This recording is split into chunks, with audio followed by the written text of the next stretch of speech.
Buyuk Britaniya 16 yoshgacha bo'lgan bolalarning ijtimoiy tarmoqlardan foydalanishini butunlay taqiqlaydi. Bu haqda bosh vazir Keir Starmer ma'lum qildi.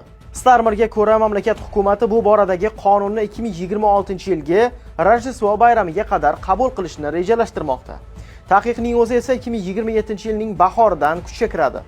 Bosh vazir mazkur qaror dunyoning qudratli texnologik kompaniyalari tomonidan jiddiy qarshilikka uchrashini, biroq Britaniya bu kurashda g'alaba qozonishiga ishonchi komil ekanini qo'shimcha qildi. Siyosatchining aytishicha, bu taqiq orqali bolalarga ularning bolaligi qaytarib beriladi. Bosh vazir X'dagi sahifasida e'lon qilgan videoda ijtimoiy tarmoqlar bolalarni baxtsiz qilishini, bullingni osonlashtirishini ta'kidladi. Shuningdek, u ijtimoiy tarmoqlar qaramlikni keltirib chiqaradigan tarzda ishlab chiqilganini qayd etdi. Ta'kidlash kerak, qator davlatlar bolalarning ijtimoiy tarmoqlardan foydalanishini cheklamoqda. Xususan 2025-yilning dekabridan Avstraliyada 16 yoshgacha bo'lgan o'smirlarning ijtimoiy tarmoqlardan foydalanishini taqiqlovchi qonun kuchga kirdi.